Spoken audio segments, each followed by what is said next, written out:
Every single book which have toppers suggested, but nothing worked for me. I was like कि नहीं होगा छोड़ देते हैं, नहीं हो रहा है तो क्या फ़ायदा इनको दोबारा पढ़ने से। I would like to thank Study IQ. I got connected to Study IQ. Study IQ ने मेरा मेंस तक मैंने साथ दिया, उसके बाद भी उन्होंने मेरा साथ नहीं छोड़ा। And I have taken this mock at Study IQ. And I would recommend Study IQ. Yes, I will definitely recommend Study IQ. अमृत उपाध्याय 007 आप चाहें तो मुझे इंस्टा पर जुड़ सकते हैं और टेलीग्राम पर भी अमृत उपाध्याय 007 से जुड़ सकते हैं।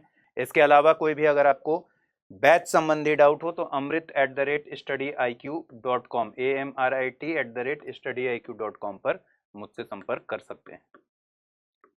ठीक है, चलिए 124 में हमने सब कुछ पढ़ लिया था और कल क्लास एक थोड़ी सी गड़बड़ हो गई थी, लेकिन हम पढ़ रहे थे 124 का क, ख और ग। तो 124 का क, ख, ग पढ़ लेते हैं, जो कि हम पढ़ चुके हैं ऑलरेडी, लेकिन सरसरी निगाह से देख लेते हैं। सिर्फ 124 का क में दिया हुआ है नियुक्ति आयोग में 6 सदस्यीय नियुक्ति आयोग होगा। कौन सा नियुक्ति आयोग है? राष्ट्रीय न्यायिक नियुक्ति आयोग, जो हमने पिछली क्लास में ही कवर कर लिया है। 6 सदस्यीय होगा, इसमें एक मेंबर होंगे, जो पहले मेंबर वो पदेन अध्यक्ष होंगे और भारत के मुख्य न्यायाधीश होंगे। 2 और मेंबर होंगे जो सीनियर मोस्ट जजेस होंगे। पढ़ा था ना, या बताना पड़ेगा दोबारा?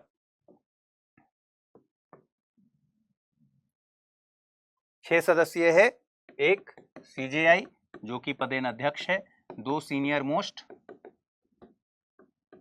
जज सुप्रीम कोर्ट के, एक लॉ मिनिस्टर जो चौथा मेंबर है, कानून मंत्री, और 2 विख्यात व्यक्ति। इनमें से भी एक व्यक्ति जो हैं वो SC, ST, OBC, माइनॉरिटीज या फिर विमेन में से होंगे या होंगी।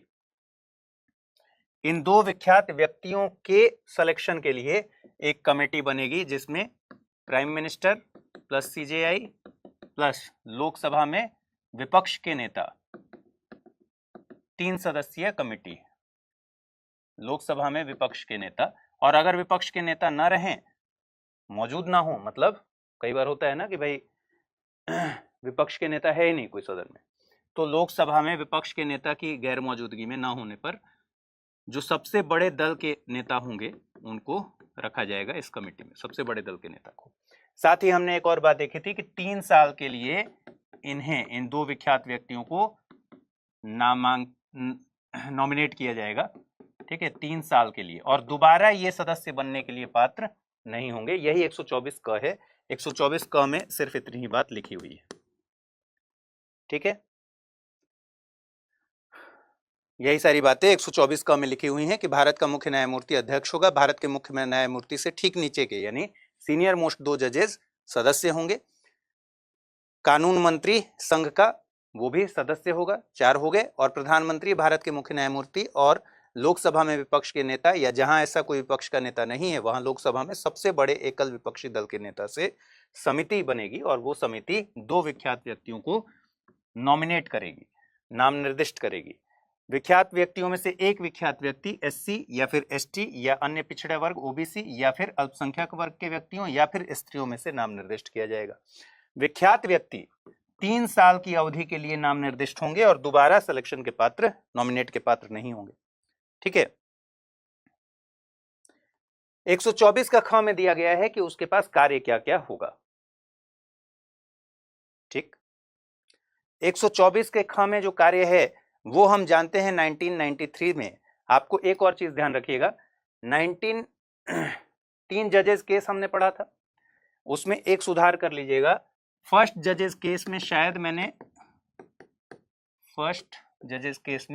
शायद मैंने कहा होगा 1982, लेकिन ये है 1981, 30 दिसंबर 1981 को। कई जगह 82 भी लिखा हुआ मिलेगा, लेकिन 30 दिसंबर 1981 को, दिसंबर 1981 में इसका फैसला आ गया था। तो फर्स्ट जजेस केस 1981 कर लीजिएगा। इसका असली नाम है SP Gupta versus union of India. इस केस का जो नाम है वो है SP Gupta versus union of India. First जजेस केस में 1981 में सुप्रीम कोर्ट ने क्या कहा था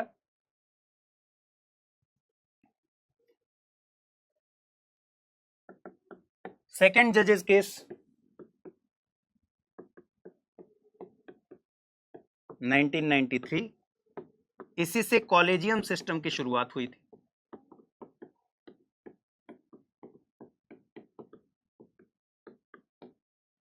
ठीक है, इसके पहले क्या होता था? इसके पहले एग्जीक्यूटिव राष्ट्रपति सलाह लेता था मुख्य न्यायमूर्ति के से, लेकिन उस सलाह के अनुसार काम करने के लिए बाध्य नहीं था 93 के पहले, क्योंकि फर्स्ट जजेस केस में सुप्रीम कोर्ट का रुख था कि सलाह मानना बाध्य नहीं है। ठीक है, तो 93 के पहले की स्थिति तो यह थी कि एग्जीक्यूटिव तय करता था कि भाई कौन लोग न्यायाधीश बनेंगे, किनको ट्रांसफर किया जाएगा, किनका न्यायाधीश किनको बनाया जाएगा।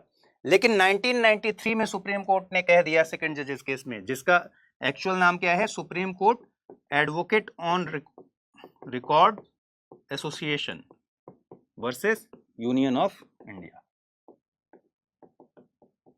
ठीक है, इस सेकंड जजेस केस में सुप्रीम कोर्ट ने कहा कि भाई सीजेआई प्लस 2 सीनियर मोस्ट जज मिलकर राय देंगे, और इस राय में सीजेआई की राय सबसे ऊपर है। ये अपने 2 सीनियर मोस्ट जजेस की राय के अगेंस्ट भी जो राय देगा न्यायाधीश बनाने के लिए, उसको मानना होगा। ठीक है, तो कॉलेजियम सिस्टम की शुरुआत 1993 से हो गई, और 1993 इस मामले में एक लैंडमार्क टाइम हो गया कॉलेजियम सिस्टम की शुरुआत की। ठीक है, और तीसरा मैंने क्या बताया था? आर्टिकल 143 के तहत थर्ड जजेस केस 1998 में, जिसमें राष्ट्रपति द्वारा सलाह मांगी गई थी, और उसमें सुप्रीम कोर्ट ने साफ कर दिया कि सीजेआई प्लस 4 सीनियर मोस्ट जज यानी 5 का ये कॉलेजियम होगा। इसमें से अगर 2 किसी नाम पर सहमत नहीं होंगे तो उस नाम की सिफारिश नहीं की जाएगी। ठीक है, और सलाह तो बाध्यकारी है। तो ये 3 जजेस केस आपको हर हाल में याद रखने हैं, अपने क्वेश्चन के आंसर में भी लिखने हैं, और हो सकता है कभी प्रीलिम्स में भी इस तरह का सवाल पूछते। तो काम क्या क्या हो गया? अब कॉलेजियम सिस्टम दरअसल काम कौन सा कर रहा है भाई? न्यायाधीशों की नियुक्ति कौन कर रहा है? आज की तारीख में प्रैक्टिकली कॉलेजियम कर रहा है। तो न्यायिक जो आयोग बनाने की बात थी, राष्ट्रीय न्यायिक नियुक्ति आयोग, इसका प्रमुख कार्य ही क्या था? मुख्य न्यायमूर्ति, उच्चतम न्यायालय के बाकी न्यायाधीश, उच्च न्यायालय के मुख्य न्यायमूर्ति और उच्च न्यायालय के अन्य न्यायाधीशों के रूप में नियुक्ति के लिए व्यक्तियों की सिफारिश करना, किसको चुना जाएगा। दूसरी बात, उच्च न्यायालयों के मुख्य न्यायमूर्तियों और अन्य न्यायाधीशों का एक हाई कोर्ट से दूसरे हाई कोर्ट में ट्रांसफर करना, यह सुनिश्चित करना कि वह व्यक्ति जिसकी सिफारिश की गई है वो सक्षम और सत्यनिष्ठ है। ठीक है, तो कॉलेजियम सिस्टम वाला सारा काम करना था किसको? आयोग को। लेकिन सुप्रीम कोर्ट ने कहा ये इनवैलिड है, तो अभी भी कॉलेजियम सिस्टम हमारे यहां चल रहा है। ठीक, विधि बनाने की संसद की शक्ति 124 ग, जिसके तहत शक्ति बना, इसी शक्ति का प्रयोग करके एनजेएससी एक्ट भी बना था, और नेशनल जुडिशियल अपॉइंटमेंट कमीशन के लिए एक्ट बनाया गया। ठीक है, और जिस संविधान संशोधन के जरिए ये सारे बदलाव हुए थे वो 99वां संविधान संशोधन 2014 था। तो ये दोनों फैक्ट भी आपको याद रखने हैं। अब आगे बढ़ जाते हैं। 124 क ख ग में तो कोई दम नहीं है, क्योंकि अब वो अवैध है, तो उसका कोई इफेक्टिव रोल नहीं है। न्यायाधीशों के वेतन, अब हम क्या करेंगे? जहां भी ये लिखा होगा कि न्यायिक नियुक्ति आयोग, राष्ट्रीय न्यायिक नियुक्ति आयोग, उसको अवॉइड करेंगे। ठीक है, 125 में न्यायाधीशों के वेतन की बात है। आपको पता है कि हर डिग्निटरीज में हमने क्या पढ़ा है कि संसद विधि द्वारा तय करती है कि वेतन कितना दिया जाएगा। क्यों? क्योंकि प्रैक्टिकली पॉसिबल ही नहीं है कि संविधान में कोई एक्स अमाउंट लिख दिया जाए और उसमें 5 साल 10 साल के बाद किसी बदलाव की जरूरत ना पड़े। आज आपको अगर 100 रुपये मिलता है तो जाहिर सी बात है कि 10 साल के बाद इस 100 रुपये के कोई वैल्यू उतना नहीं रह जाएगा, तो उसको बढ़ाना पड़ेगा। तो समय समय पर उसमें चेंजेस करने के लिए क्या होता है? संसद एक्ट बनाती है और उसी एक्ट में बदलाव करके चेंज करते रहती है, बढ़ाते रहती है। ठीक है, तो संसद विधि द्वारा न्यायाधीशों के भी वेतन इत्यादि को तय करती है, अवधारित करती है। और जब तक ऐसा उपबंध नहीं है तो सेकंड शेड्यूल में दिया गया था जो उसको मानना था। हमने बाकी सारे में भी यही पढ़ा है कि जब तक संसद विधि द्वारा ऐसा कोई उपबंध नहीं करती तब तक दूसरी अनुसूची में जो विनिर्दिष्ट वेतन है वो देना है। प्रत्येक न्यायाधीशों को ऐसा विशेषाधिकार और भत्तों को या अनुपस्थिति छुट्टी या पेंशन के संबंध में जो अधिकार दिए गए हैं संसद द्वारा बनाई गई विधि द्वारा या उसके विधि में संशोधन करके समय समय पर जो तय किए जाएं विशेषाधिकार, भत्ता, छुट्टी, पेंशन इत्यादि के संबंध में, यहां खास बात यह है कि किसी भी हाल में उसमें अलाभकारी परिवर्तन नहीं किया जाएगा। अलाभकारी परिवर्तन मतलब उसको कम नहीं किया जाएगा। न्यायालय की स्वतंत्रता में हम ये पॉइंट पढ़ेंगे कि न्यायालय की स्वतंत्रता के लिए ये जरूरी है कि इस तरह की सुरक्षा दी जाए, तो न्यायाधीशों को ये सुरक्षा दी गई है। दूसरा, आपको पता है कि ये सारे जो खर्च हैं वो भारत की संचित निधि पर भारित हैं। इसका मतलब कि उन पर मतदान भी नहीं किया जा सकता। ठीक है, संचित निधि पर भारित व्यय में आता है, तो ये भी एक सुरक्षा का पॉइंट है जो हम पहले ही पढ़ चुके हैं।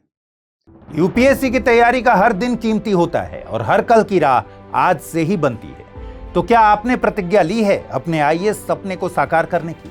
स्टडी IQ लेकर आया है यूपीएससी लाइव फाउंडेशन हिंदी प्रतिज्ञा बैच 2026, जहां कराई जाएगी प्रीलिम्स से लेकर इंटरव्यू तक की पूरी तैयारी, वो भी रणनीतिक गहराई के साथ और सही मार्गदर्शन के साथ। इस बैच में आपको मिलेंगी 1000+ घंटों की लाइव और रिकॉर्डेड कक्षाएं, 1-to-1 personalised mentorship, daily current affairs, test series और सीसेट का कंप्लीट कवरेज, प्रीलिम्स और मेंस रेसिडेंशियल प्रोग्राम यानी PRP और MRP डिसिप्लिन के साथ फोकस भी, इंटरव्यू गाइडेंस प्रोग्राम, IGP, अंतिम दौर तक स्टडी IQ आपके साथ रहेगा। और इतना ही नहीं, प्रीलिम्स में सफल होने पर मिलेगा पूरा फीस वापस। टॉप स्कोरर को मिलेगा 11,000 रुपए का नगद पुरस्कार। अब तय कीजिए, आप सिर्फ सपना देखेंगे या उसके लिए स्टडी IQ के साथ मिलकर प्रतिज्ञा निभाएंगे। यूज करें कोड अमृत लाइव और पाएं मैक्सिमम डिस्काउंट हमारे गोल्ड, प्लैटिनम और डायमंड बैचेस पर। अगर अब भी कोई सवाल हो तो डिस्क्रिप्शन में दिए गए लिंक पर क्लिक करें या मुझे सीधा मेल करें amrit@studiiq.com पर। यूपीएससी 2026, आपकी प्रतिज्ञा, हमारा मार्गदर्शन। फिर है कार्यकारी मुख्य न्यायमूर्ति की नियुक्ति। कार्यकारी मुख्य न्यायमूर्ति का मतलब क्या हुआ? एक्टिंग CJI का मतलब क्या हुआ? भाई CJI तो एक ही होता है। एक्टिंग CJI की स्थिति आ सकती है ना, मान लीजिए पद वैकेंट हो गया है, जैसे एक्टिंग प्रेसिडेंट की नौबत आती है। मान लीजिए पद ही वैकेंट है, रिक्त है, भाई हो सकता है CJI की मृत्यु हो जाए तो पद वैकेंट हो जाए, या हो सकता है वो अनुपस्थित हों, या किसी वजह से पद पर रहते हुए भी अपने कर्तव्य के पालन के लिए असमर्थ हो गए। असमर्थ हो गए मतलब भाई कोई भी ऐसी स्थिति हो सकती है जिस समय वो CJI के कर्तव्यों का पालन न कर पाए, तो पद रिक्त हो जाए या फिर अनुपस्थित हो जाए CJI, या किसी वजह से असमर्थ हो जाए, तो कौन CJI बनेगा? तो उसके बारे में प्रावधान करता है आर्टिकल 126। क्या करता है कि जब ऐसी स्थिति आ जाएगी अनुपस्थिति की वजह से या पद रिक्तता की वजह से या फिर अपने पद के कर्तव्यों के पालन में असमर्थता की वजह से, तब न्यायालय के बाकी न्यायाधीशों में से एक ऐसा न्यायाधीश जिसे राष्ट्रपति इस प्रयोजन के लिए नियुक्त करे, उस पद के कर्तव्यों का पालन करेगा। तो सीधा सीधा आर्टिकल 126 कहता है कि प्रेसिडेंट बाकी न्यायाधीशों में से, बाकी जजेस में से एक न्यायाधीश को इस कर्तव्यों के पालन के लिए चुनेगा। लेकिन ध्यान रखिए, हमने क्या देखा है, सुप्रीम कोर्ट में CJI अगला कौन बनता है? क्या परंपरा चली आ रही है, जो परंपरा आज तक केवल 2 बार ही टूटी है, इंदिरा गांधी की सरकार के समय। परंपरा चली आ रही है कि नेक्स्ट CJI जो होगा वो सीनियर मोस्ट जज होगा सुप्रीम कोर्ट का। यही कन्वेंशन है। सीनियर मोस्ट जज अगर अगला CJI होगा तो जाहिर तौर पर अगर ये CJI जो अभी प्रेजेंट सिटिंग CJI है वो मान लीजिए उनकी मृत्यु हो गई या फिर उनका वो असमर्थ हो गए किसी तरीके से काम करने में या अनुपस्थित हैं, तो कौन संभालेगा? एक्टिंग जज कौन होगा? तो प्रैक्टिकली जो एक्टिंग CJI होगा वो सीनियर मोस्ट सुप्रीम कोर्ट का जज होगा। ठीक है, सीनियर मोस्ट मतलब CJI के जस्ट बाद जिसकी सीनियरिटी सबसे ज्यादा है, वही संभालेगा CJI। तो ये 126 लिखा तो है कि राष्ट्रपति इस प्रयोजन के लिए नियुक्त करेंगे न्यायाधीशों में से एक को, लेकिन ये इफेक्टिव नहीं है। क्यों? क्योंकि ये परंपरा में चला आ रहा है, सीजेआई को नियुक्त करने की परंपरा में चला आ रहा है कि सीनियर मोस्ट ही होता है। ठीक, नेक्स्ट, एडहॉक जजेस, तदर्थ न्यायाधीशों की नियुक्ति। भाई ऐसी भी स्थिति आ सकती है जब सुप्रीम कोर्ट में 33+1 जज होने चाहिए, लेकिन किसी वजह से ऐसी स्थिति आ गई कि भाई 25 ही जज हैं, बाकी की या तो तबीयत खराब हो गई या कोई दिक्कत हो गई या छुट्टी पर चले गए, किसी भी वजह से कामकाज प्रभावित हो रहा है। तो किसी समय अगर सुप्रीम कोर्ट के काम को चालू रखने के लिए ऐसी स्थिति आ जाए, ठीक है, कि न्यायाधीशों का कोरम पूरा ना हो रहा हो, मतलब पर्याप्त न्यायाधीश ना, ये कोरम वैसा कोरम नहीं है कि संसद वाला कोरम से मत कोरिलेट कीजिएगा। अगर ऐसी स्थिति आ जाए कि भाई कम पड़ गए हैं जज और डेली की कार्यवाही चलाने के लिए जज की जरूरत है, तो फिर क्या किया जाएगा? अब हम यहां क्या करेंगे? राष्ट्रीय न्यायिक नियुक्ति आयोग को काट लेंगे, मतलब इसका कोई मतलब नहीं, ठीक है। तो फिर क्या प्रावधान संविधान करता है? संविधान कहता है कि मुख्य न्यायमूर्ति, यहां तक कट कर, सीजेआई राष्ट्रपति की पूर्व सहमति से, ठीक है, आर्टिकल कौन सा है? 127। स्थिति क्या है कि भाई न्यायाधीशों की संख्या कम पड़ गई है रोजमर्रा की कार्यवाही चलाने के लिए। तदर्थ मतलब एडहॉक। जैसे समिति में हमने क्या पढ़ा था? एक होता है परमानेंट कमेटी, स्थायी समिति, ठीक है। स्थायी समिति में इसका मतलब ये समिति हमेशा के लिए बनी रहेगी, जब तक सरकार है तब तक बनी रहेगी। और दूसरा हमने पढ़ा था तदर्थ समिति, मतलब अगर कोई मामला जब आएगा उस समय यह समिति बनाई जाएगी, उसकी जांच करेगी, जांच पूरा करने के बाद यह समिति खत्म हो जाएगी। इसका मतलब परमानेंट नहीं है, अस्थायी प्रकृति की है। तो इसका मतलब तदर्थ न्यायाधीश का मतलब अस्थायी तौर पर उनको सुप्रीम कोर्ट में न्यायाधीश बनाया जा रहा है, वो स्थायी न्यायाधीश नहीं, ठीक है। समझ में आ गई बात? तो कह रहा है कि भाई जब ऐसी स्थिति आ जाए तो CJI, chief justice of India, द्वारा राष्ट्रपति की पूर्व सहमति से, राष्ट्रपति की पूर्व सहमति से। अब एक बात बताइए, सुप्रीम कोर्ट में अगर जजेस की कमी हो गई तो सुप्रीम कोर्ट में जजेस कहां से आएंगे? क्या ऑप्शन है? हाई कोर्ट से आएंगे, और तो कोई ऑप्शन ही नहीं है। हाई कोर्ट के वैसे जजों को बुलाया जाएगा जो सुप्रीम कोर्ट के न्यायाधीश बनने की एलिजिबिलिटी रखते हो, सीधी सी बात है। तो भाई सीजेआई राष्ट्रपति की पूर्व सहमति से किसको बुलाएगा? हाई कोर्ट के जज को बुलाएगा या जजों को बुलाएगा। किन जजों को बुलाएगा? जो सुप्रीम कोर्ट में न्यायाधीश बनने के लिए एलिजिबल हों,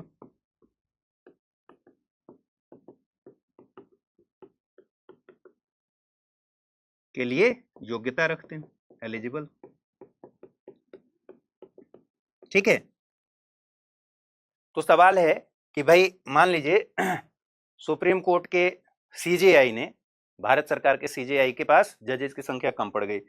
अब उसने किसी हाई कोर्ट से कहा कि भाई अपना जज यहां भेजिए, वो योग्य आदमी है, यहां सुप्रीम कोर्ट में न्यायाधीश बनने के लिए योग्य हैं, उनको भेजिए।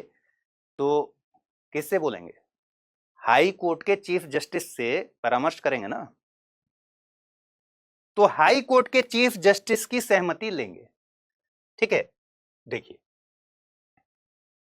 क्या कह रहा है, मुख्य न्यायमूर्ति द्वारा राष्ट्रपति की पूर्व सहमति से और संबंधित उच्च न्यायालय, जिससे न्यायाधीश को बुलाया जाना है, संबंधित उच्च न्यायालय के मुख्य न्यायमूर्ति से परामर्श करने के पश्चात, ठीक है, किसी उच्च न्यायालय के ऐसे न्यायाधीश से जो उच्चतम न्यायालय का न्यायाधीश नियुक्त होने के लिए एलिजिबल हो, अर्हित है, और जिसे भारत का मुख्य न्यायमूर्ति सीजेआई नॉमिनेट करे, नाम निर्दिष्ट करे, न्यायालय की बैठकों में उतनी अवधि के लिए जितनी आवश्यक हो एडहॉक जज के तौर पर उपस्थित रहने के लिखित रूप में अनुरोध कर सकेगा।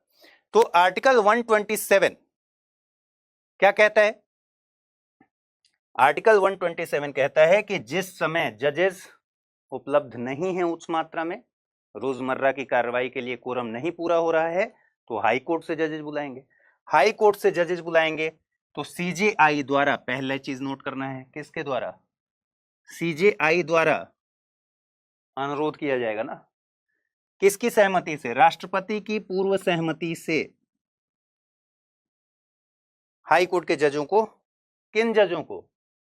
ऐसे जज को जो सुप्रीम कोर्ट के न्यायाधीश बनने के लिए एलिजिबल हो, उनको बुलाएगा। लेकिन उसमें हाई कोर्ट के, उस हाई कोर्ट के, जिस हाई कोर्ट से बुलाया जा रहा है जज को, उस हाई कोर्ट के चीफ जस्टिस को, मुख्य न्यायमूर्ति को बताया जाएगा, उससे परामर्श किया जाएगा। तो हाई कोर्ट के चीफ जस्टिस से परामर्श करके ऐसे न्यायाधीश को बुलाने की प्रक्रिया की जाएगी। 127 का 2 कहता है कि जब हाई कोर्ट के जज को यहां बुलाया जाएगा तो वो सुप्रीम कोर्ट में अपने कार्य को, न्यायाधीश के कार्य को प्रायोरिटी पे रखेगा। ठीक है, प्रायिकता देगा। तो 127 का 2 कह रहा है कि भाई इस तरह जो सीजेआई द्वारा नाम निर्दिष्ट किया गया है न्यायाधीश, उसका कर्तव्य है, उसकी ड्यूटी है कि वो अपने पद के अन्य काम पर पूर्विकता दे, प्रायिकता देकर उस समय और उस अवधि के लिए जिसके लिए उसकी उपस्थिति अपेक्षित है, उच्चतम न्यायालय की बैठकों में उपस्थित हो। और जब वो ऐसे उपस्थित होता है तो उसको उच्चतम न्यायालय के न्यायाधीश की सभी अधिकारिता, शक्तियां और विशेषाधिकार होंगे और वो उक्त न्यायाधीश के कर्तव्यों का निर्वहन करेगा। अब है आर्टिकल 128। दोनों में अंतर क्या है? एक तो हम बात कर रहे हैं कि भाई जज कम पड़ गए तो बुला किसको रहे हैं? हाई कोर्ट के सिटिंग जज को बुला रहे हैं। लेकिन आर्टिकल 128 कहता है कि जब ऐसी नौबत आ जाए तो हम सेवानिवृत्त, रिटायर्ड जज को भी बुला सकते हैं। कौन बुलाएगा? सीजेआई। ठीक है, सीजेआई ही बुलाएगा, राष्ट्रपति की पूर्व सहमति से ही बुलाएगा। किसको बुलाएगा? जब सिटिंग जज को बुलाना था तब तो कोई ऑप्शन ही नहीं था, सिर्फ हाई कोर्ट में ही तो जज बचेंगे जो सुप्रीम कोर्ट के जज बनने के लिए एलिजिबल हों, वही तो आएंगे। यहां क्या हुआ? अब की स्थिति में देखिएगा 2 कंडीशन हो गए। एक तो भाई सुप्रीम कोर्ट के रिटायर्ड जज हैं, उनको ही बुला सकते हैं,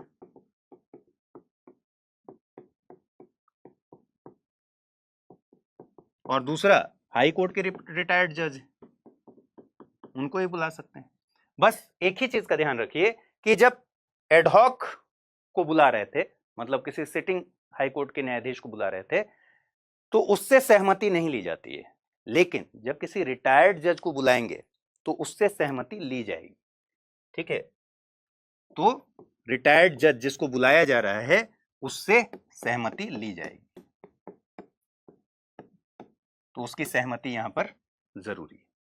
और दूसरी बात कि ये टेक्निकली ये व्यक्ति क्योंकि रिटायर हो चुका है, आकर कामकाज तो संभालेगा, लेकिन तकनीकी तौर पर न्यायाधीश नहीं कहा जाएगा। ये तकनीकी तौर पर सुप्रीम कोर्ट का न्यायाधीश नहीं होगा। ठीक है, तो ये दोनों बातें आपसे कभी सवाल में पूछा जा सकता है, इसको ध्यान रखना है। चलिए, दोनों में अंतर क्या है समझ गए।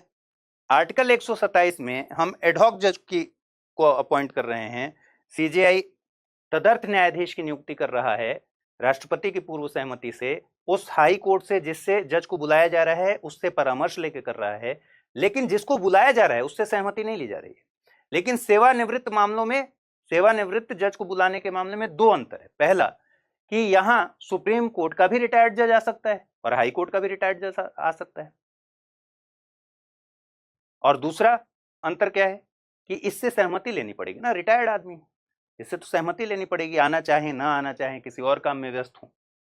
तो 128 को पढ़ लेते हैं समझ तो लिए ही कि उच्चतम न्यायालय की बैठकों में रिटायर्ड जजेस की उपस्थिति, क्या कह रहा है इसके बारे में। ठीक, इस अध्याय में किसी बात के होते हुए भी, ये राष्ट्रीय नियुक्ति आयोग छोड़ दीजिए, किसी भी समय राष्ट्रपति की पूर्व सहमति से किसी व्यक्ति से जो उच्चतम न्यायालय, अच्छा सॉरी यहां ध्यान रखिए, उच्च न्यायालय नहीं है, फेडरल न्यायालय, उच्च न्यायालय या फेडरल न्यायालय के न्यायाधीश का पद धारण कर चुका है, या जो उच्च न्यायालय के न्यायाधीश का पद धारण कर चुका है और उच्चतम न्यायालय का न्यायाधीश नियुक्त होने के लिए सम्यक रूप से अर्हित है। फेडरल न्यायालय को अवॉइड इसलिए कर दीजिए कि फेडरल जो कोर्ट था पहले का, आपको पता ही है, फेडरल कोर्ट था पहले हमारे यहाँ, तो अब वो एग्जिस्ट नहीं करता, उसकी सारी शक्तियां किसके पास है, सुप्रीम कोर्ट के पास हैं। तो यहाँ फेडरल न्यायालय को काट लीजिए, इसका कोई मतलब नहीं है। ठीक है, सुप्रीम कोर्ट ही हमारा फेडरल चैम्बर है। तो उच्चतम न्यायालय, सुप्रीम कोर्ट का जो न्यायाधीश रह चुका है पहले, या जो उच्च न्यायालय का न्यायाधीश रह चुका है और उच्चतम न्यायालय का न्यायाधीश बनने के लिए एलिजिबल हो, उसको अनुरोध कर सकेगा सीजेआई सेवानिवृत्त न्यायाधीश के तौर पर आकर काम करे। और प्रत्येक ऐसा व्यक्ति जिससे इस प्रकार अनुरोध किया जाता है, इस प्रकार बैठने और कार्य करने के दौरान ऐसे भत्तों का हकदार होगा जो राष्ट्रपति आदेश द्वारा अवधारित करे, और उसको उस न्यायालय के न्यायाधीश की सभी अधिकारिता, शक्तियां और विशेषाधिकार होंगे, लेकिन उसे उस न्यायालय का न्यायाधीश नहीं समझा जाएगा। तो अगर कभी क्वेश्चन बनेगा तो इससे बन सकता है कि भाई टेक्निकली वो उस न्यायालय का न्यायाधीश नहीं होगा, मतलब जिसको रिटायर्ड आदमी को अगर बुला रहे हैं तो दो कंडीशंस हैं, फेडरल कोर्ट को भूल जाइए, वही दोनों कंडीशंस, पहला सीजेआई बुलाएगा राष्ट्रपति की पूर्व सहमति से सुप्रीम कोर्ट के रिटायर्ड जज को या हाई कोर्ट के रिटायर्ड जज को जो सुप्रीम कोर्ट के जज बनने के लिए एलिजिबल हों, इनकी सहमति लेगा जिनको बुला रहा है, और दूसरा ये टेक्निकली जज नहीं होंगे उस कोर्ट के। ठीक, लेकिन जब तक जिस व्यक्ति को बुलाया जा रहा है, रिटायर्ड आदमी को, उसको कार्य करने की सहमति जब तक वो नहीं देगा, वो व्यक्ति नहीं देगा जो जज आने वाला है, उससे कार्य करने की सहमति लेनी है। जब तक वो सहमति नहीं दे देता तब तक अनुच्छेद की कोई भी बात उससे ऐसा करने की अपेक्षा करने वाली नहीं समझी जाएगी। इसका मतलब है कि सुप्रीम कोर्ट के सीजेआई किसी रिटायर्ड जज को बाध्य नहीं कर सकते कि वो सुप्रीम कोर्ट में आके न्यायाधीश का काम करे। मोटे तौर पर बात यह है। जबकि एडहॉक जज बुलाने के मामले में हाई कोर्ट के किसी जज को जिसकी एलिजिबिलिटी है सुप्रीम कोर्ट का जज बनने के संदर्भ में, उसे ऑर्डर दिया जा सकता है कि आकर काम कीजिए, और वो सुप्रीम कोर्ट के काम को प्रायिकता देगा, प्रायोरिटी पर रखेगा। यही दोनों में अंतर है।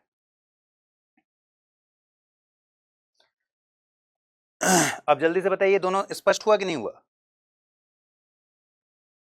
127-28 क्लियर है। चलिए 129, उच्चतम न्यायालय का अभिलेख न्यायालय होना।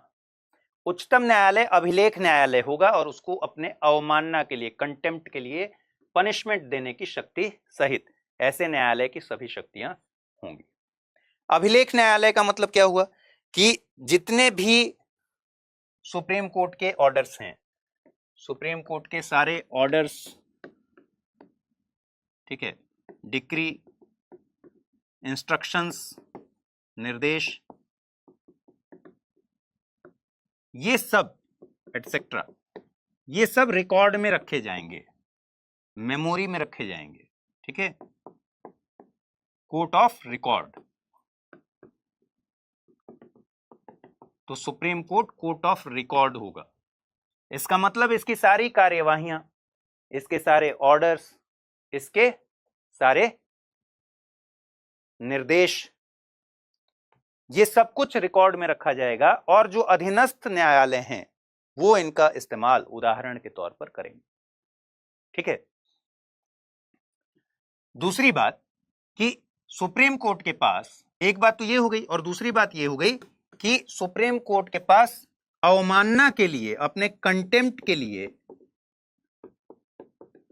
या फिर हिंदी में अवमानना के लिए दंड देने की शक्ति होगी, दंड देने की शक्ति। न्यायिक स्वतंत्रता के पॉइंट में एक ये भी पॉइंट, न्यायालय की स्वतंत्रता में एक ये भी पॉइंट आपको लिखना होगा कि भाई सुप्रीम कोर्ट के पास कंटेम्प्ट के लिए, अपने अवमानना के लिए दंड देने की शक्ति है। तो ये भी न्यायपालिका की स्वतंत्रता से जुड़ा हुआ है, उसका एक पॉइंट है। ठीक है, फिर 130 उच्चतम न्यायालय का स्थान कहां होगा? सुप्रीम कोर्ट का स्थान दिल्ली होगा या कहीं और होगा, या आज जो स्थिति है वही रहेगी या बदला भी जा सकता है? इसको देख लीजिए।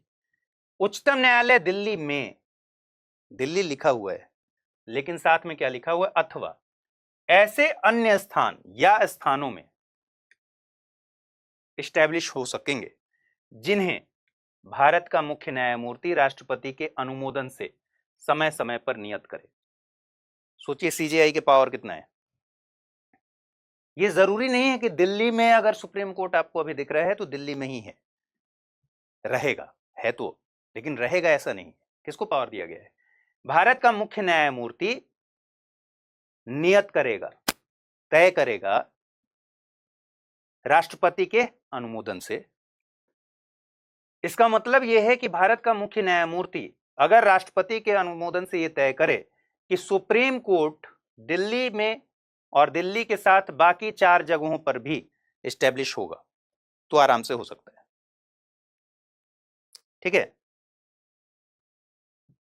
बात समझ में आ गई? जैसे आप हाई कोर्ट्स के मामले में देखिएगा कि हाई कोर्ट में बेंचेस बैठते हैं।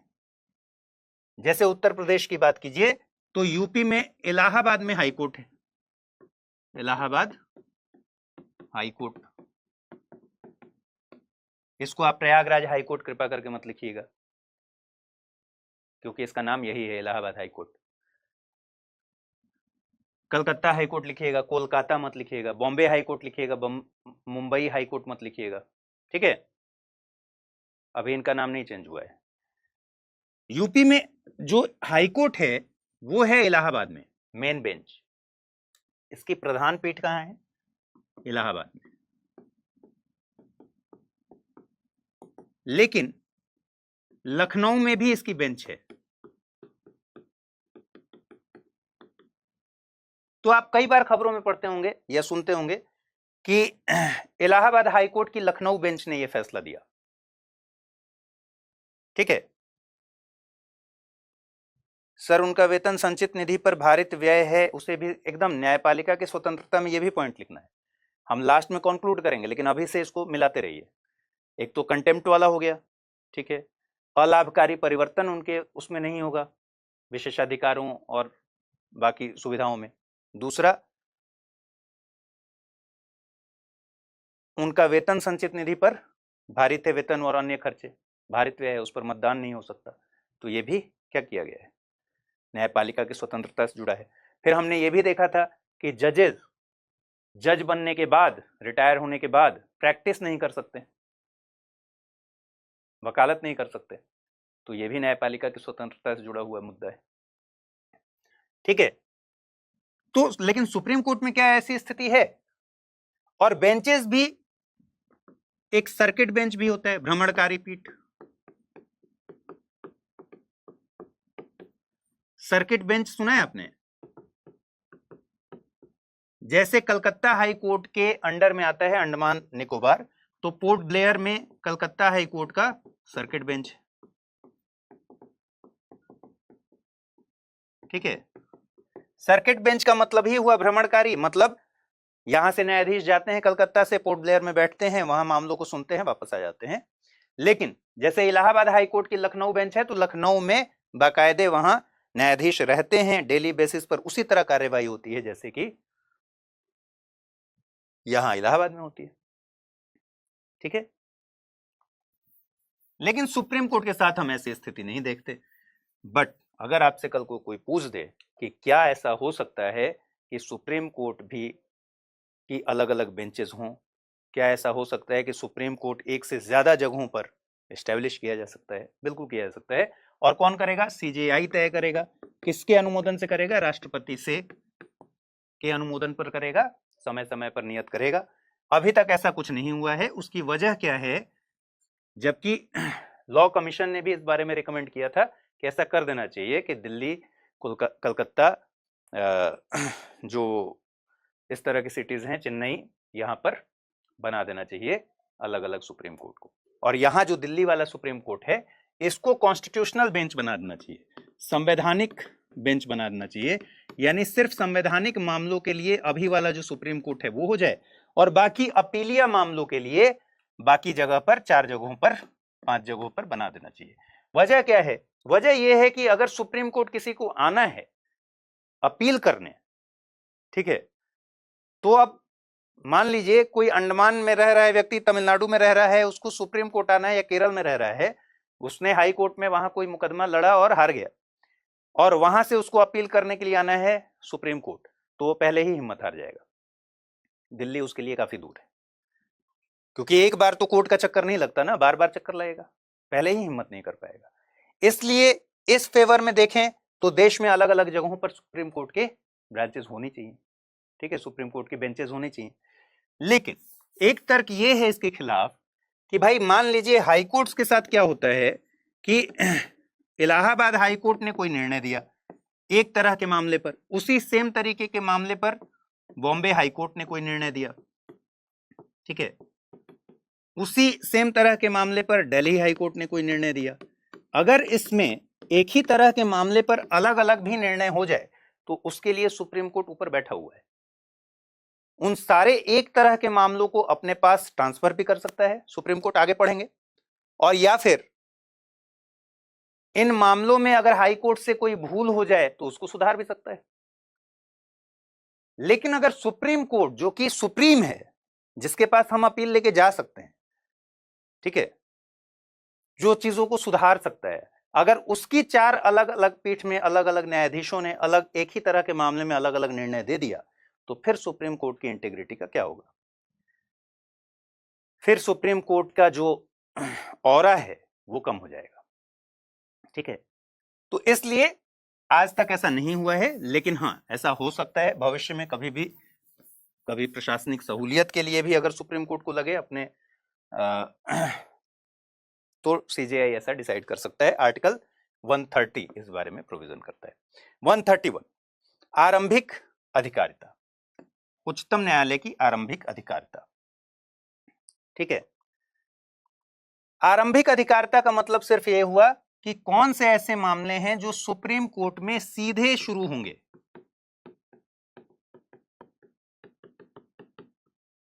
सीधे उसकी सुनवाई सुप्रीम कोर्ट में होगी। इसमें से कुछ तो हैं कि एक्सक्लूसिव हैं, मतलब सीधे शुरू होंगे और केवल सुप्रीम कोर्ट में ही सुने जाएंगे, ठीक है। कुछ हैं जो सीधे सुने जाएंगे लेकिन हाई कोर्ट्स में भी सुने जा सकते हैं। जैसे आपको ध्यान होगा, आपने पढ़ा है रिट की अधिकारिता,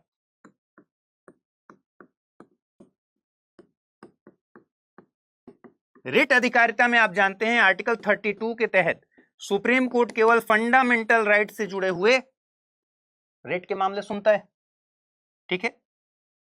ये सुप्रीम कोर्ट में सुनवाई होती है, लेकिन रिट अधिकारिता सुप्रीम कोर्ट में मूल अधिकारिता है, सीधे यहां पर सुनवाई होती है, लेकिन एक्सक्लूसिव नहीं है, अनन्य नहीं है। क्यों? क्योंकि आर्टिकल 226 के तहत हाई कोर्ट के पास रिट जारी करने की शक्ति है, रिट अधिकारिता है। इनफैक्ट हमने उस समय यह भी पढ़ा था कि रिट जारी करने की शक्ति के मामले में हाई कोर्ट सुप्रीम कोर्ट से ज्यादा पावरफुल है। क्यों? क्योंकि सुप्रीम कोर्ट तो सिर्फ आर्टिकल 32 के तहत फंडामेंटल राइट्स के मामले में रिट जारी कर सकता है, लेकिन हाई कोर्ट्स फंडामेंटल राइट्स के साथ साथ बाकी मामलों में भी रिट जारी कर सकते हैं। इनकी अधिकारिता सुप्रीम कोर्ट से भी ज्यादा है। तो मूल अधिकारिता का मतलब क्या हुआ? मूल अधिकारिता का मतलब हुआ सुप्रीम कोर्ट में जो मामले सीधे सुनवाई किए जाएंगे, उसके लिए यह जरूरी नहीं है कि आप लोअर कोर्ट से आए, हाई कोर्ट से आए, अपील लेके आए। वो क्या हुआ? वो अपीलीय अधिकारिता है। यहां मूल अधिकारिता की बात हो रही है। अंग्रेजी में इसको क्या कहते हैं? ओरिजिनल जुरिस्डिक्शन, ठीक है, ओरिजिनल जुरिस्डिक्शन, ठीक है। तो सुप्रीम कोर्ट में ये मामले सीधे शुरू होंगे। कौन मामले सीधे शुरू होंगे? जितने भी मामले फेडरल से जुड़े हुए हैं। कंडीशंस दिए गए। क्या क्या कंडीशन है? भारत सरकार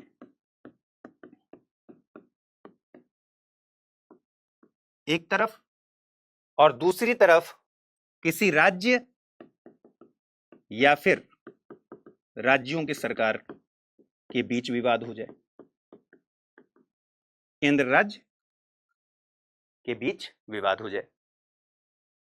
ठीक है। दूसरा कंडीशन क्या हो सकता है? भारत सरकार प्लस एक राज्य या एक से ज्यादा राज्य। ठीक है, यानी इसको अगर इंग्लिश में लिख दें, भारत सरकार प्लस स्टेट और स्टेट्स, एक राज्य या एक से अधिक राज्य और भारत सरकार, ये सब एक तरफ हैं, वर्सेस एक राज्य या अधिक राज्य। ऐसा भी कंडीशन हो सकता है। दूसरा कंडीशन, पहला कंडीशन तो ये हो गया कि भाई भारत सरकार एक तरफ है, दूसरी तरफ कोई राज्य है या फिर एक से ज्यादा राज्य। दूसरा कंडीशन क्या हो सकता है? भारत सरकार प्लस एक राज्य या अधिक राज्य वर्सेस एक राज्य या अधिक राज्य। और तीसरा कंडीशन क्या हो सकता है? राज्य एक या ज्यादा वर्सेस राज्य एक या ज्यादा। ठीक है, यही तीन कंडीशन बनते हैं केंद्र और राज्य के बीच में जब विवाद होगा। ऐसे सारे मामले कहां जाएंगे? सीधे इन सारे मामले में सुप्रीम कोर्ट के पास मूल अधिकारिता है और एक्सक्लूसिव अधिकारिता है। मतलब ये मूल अधिकारिता, ओरिजिनल जो जुरिस्डिक्शन है, ये एक्सक्लूसिव भी है और कोई नहीं सुनवाई करेगा। ये सीधे सीधे कौन सुनवाई करेगा? सुप्रीम कोर्ट करेगा और केवल वही करेगा। तो भारत सरकार और राज्य या राज्यों की सरकार के बीच में विवाद हो जाए, भारत सरकार प्लस राज्य या राज्यों की सरकार वर्सेस राज्य या राज्यों की सरकार के बीच विवाद हो, या फिर दोनों तरफ राज्य ही हो, एक राज्य या ज्यादा राज्य आपस में तकरार हो जाए, विवाद हो जाए, तो इन मामलों की सुनवाई कहां सीधे शुरू होगी? सुप्रीम कोर्ट में। तो उच्चतम न्यायालय की आरंभिक अधिकारिता याद रखना है, सीधे सुप्रीम कोर्ट में सुनवाई करना है। ठीक है। इस संविधान के उपबंधों के अधीन रहते हुए भारत सरकार एक तरफ और एक या अधिक राज्यों के बीच। दूसरा कंडीशन, एक और भारत सरकार और किसी राज्य या राज्य, एक से ज्यादा राज्य, और दूसरी ओर एक या अधिक राज्यों के बीच। और तीसरा कंडीशन, दो या अधिक राज्यों के बीच। ठीक, तीनों कंडीशंस हो गए। किसी विवाद में यदि और जहां तक उस विवाद में विधि का या तथ्य का ऐसा कोई प्रश्न अंतर्वलित है जिस पर किसी विधिक अधिकार का अस्तित्व या विस्तार निर्भर है, और वहां तक ये सब छोड़ दीजिए, उच्चतम न्यायालय को आरंभिक अधिकारिता होगी। ठीक है, बात स्पष्ट है? कहने का मतलब क्या है कि इन सारे विवादों में जहां विधि का प्रश्न है या तथ्य का प्रश्न है,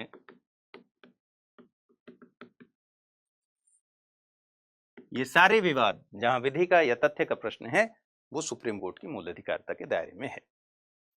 परंतु इस अधिकारिता का विस्तार उस विवाद पर नहीं होगा जो किसी ऐसी संधि, करार, प्रसंविदा, वचनबंध, सनद या ब्ला ब्ला ब्ला से उत्पन्न हुआ है, जो इस संविधान के प्रारंभ से पहले की गई थी या संविधान के प्रारंभ के पहले निष्पादित की गई थी, और ऐसे प्रारंभ के पश्चात प्रवर्तन में है, या जो यह उपबंध करती है कि उक्त अधिकारिता का विस्तार ऐसे विवाद पर नहीं होगा। कहने का मतलब क्या है? कहने का मतलब है कि भाई मूल अधिकारिता बता दिया गया है, लेकिन अगर संविधान के पहले का कोई कॉन्ट्रैक्ट है, ठीक है, संविधान के पहले का कोई सनद है, कॉन्ट्रैक्ट है, तो करार है, संधि है, प्रसंविदा है, सनद है, कुछ भी है, संविधान के पहले का कोई अगर मामला है, उससे विवाद जुड़ा हुआ है, दो राज्यों के बीच में संविधान के पहले संधि हुई थी, और अब वो मामला आया है सुप्रीम कोर्ट के सामने कि भाई मूल अधिकारिता के दायरे में आपकी हमारी सुनवाई कीजिए, तो ये कह रहा है कि संविधान के पहले का ऐसा कोई संधि करार से उपजा हुआ जो विवाद है, वो इस मूल अधिकारिता के दायरे में नहीं है। ठीक है, तो इस मूल अधिकारिता का विस्तार उस विवाद पर नहीं है जो संविधान के पहले के संधि करार से उपजे हुए हैं। तो बस एक लाइन इसमें यही ध्यान रखना है कि संविधान के पहले, और ध्यान इसलिए रखना है कि ये आगे हमें आएगा आर्टिकल 143 में पढ़ना पड़ेगा। तो संविधान के पहले के जो संविदा हैं, करार हैं और बाकी सारी इस तरह की चीजें, ठीक है, एफिडेविट है, जो भी, इन सब से जो उपजा हुआ विवाद है वो मूल अधिकारिता में नहीं है। ध्यान रखिए, हम जब आर्टिकल 143 पढ़ेंगे तो यहां पढ़ेंगे कि आर्टिकल 143 के तहत सुप्रीम कोर्ट से जब प्रेसिडेंट राय मांगेगा, प्रेसिडेंट राय मांगता है ना, परामर्श मांगता है, किससे? सुप्रीम कोर्ट से। और मैंने ये भी बताया था कि आर्टिकल 143 जो सलाहकारी अधिकारिता है, जैसे अभी हम मूल अधिकारिता पढ़ रहे हैं वैसे सलाहकारी अधिकारिता भी है। वो कौन सा है? 143। सलाह मांगता है, कौन मांगता है? प्रेसिडेंट मांगता है, एग्जीक्यूटिव मांगता है, सरकार मांगती है बेसिकली। किससे? सुप्रीम कोर्ट से सलाह मांगती है। सुप्रीम कोर्ट से जब प्रेसिडेंट द्वारा सलाह मांगा जाता है तो उसमें दो कंडीशंस हैं जो हम आगे पढ़ेंगे, लेकिन अभी के लिए इतना समझ लीजिए कि जब सलाह मांगा जाएगा तो सुप्रीम कोर्ट बाध्य नहीं है सलाह देने के लिए और प्रेसिडेंट भी बाध्य नहीं है मानने के लिए। लेकिन अगर वो मामला संविधान से पहले का कोई संविदा करार और दिस है और उससे जुड़ा हुआ है और प्रेसिडेंट ने संविधान के पहले के किसी मामले को लेकर सलाह मांगी है तो सुप्रीम कोर्ट बाध्य है प्रेसिडेंट को सलाह देने के लिए। प्रेसिडेंट मानने के लिए बाध्य नहीं है, लेकिन सुप्रीम कोर्ट सलाह देने के लिए बाध्य है। दूसरा आपको ध्यान रखना है कि ऐसे मामलों में कम से कम 5 जजों की बेंच बैठती है, संवैधानिक पीठ बैठता है जो डिसीजन लेता है। तो ये वाला पॉइंट अभी आप 131 में देख रहे हैं, मूल अधिकारिता से इसको बाहर रखा गया है। 143 में सलाहकारी अधिकारिता के तहत सुप्रीम कोर्ट से अगर राय मांगी जाएगी तो इस पर राय देना बाध्यता है सुप्रीम कोर्ट की। ठीक है, चलिए कल मिलते हैं। ठीक, यूपीएससी की तैयारी का हर दिन कीमती होता है और हर कल की राह आज से ही बनती है। तो क्या आपने प्रतिज्ञा ली है अपने आईएएस सपने को साकार करने की? स्टडी IQ लेकर आया है यूपीएससी लाइव फाउंडेशन हिंदी प्रतिज्ञा बैच 2026, जहां कराई जाएगी प्रीलिम्स से लेकर इंटरव्यू तक की पूरी तैयारी, वो भी रणनीतिक गहराई के साथ और सही मार्गदर्शन के साथ। इस बैच में आपको मिलेंगी 1000+ घंटों की लाइव और रिकॉर्डेड कक्षाएं, 1-to-1 personalised mentorship, daily current affairs, test series और सीसेट का कंप्लीट कवरेज, प्रीलिम्स और मेंस रेसिडेंशियल प्रोग्राम यानी PRP और MRP डिसिप्लिन के साथ फोकस भी, इंटरव्यू गाइडेंस प्रोग्राम, IGP, अंतिम दौर तक स्टडी IQ आपके साथ रहेगा। और इतना ही नहीं, प्रीलिम्स में सफल होने पर मिलेगा पूरा फीस वापस, टॉप स्कोरर को मिलेगा 11,000 रुपए का नगद पुरस्कार। अब तय कीजिए, आप सिर्फ सपना देखेंगे या उसके लिए स्टडी IQ के साथ मिलकर प्रतिज्ञा निभाएंगे। यूज करें कोड अमृत लाइव और पाएं मैक्सिमम डिस्काउंट हमारे गोल्ड, प्लैटिनम और डायमंड बैचेस पर। अगर अब भी कोई सवाल हो तो डिस्क्रिप्शन में दिए गए लिंक पर क्लिक करें या मुझे सीधा मेल करें amrit@studiiq.com पर।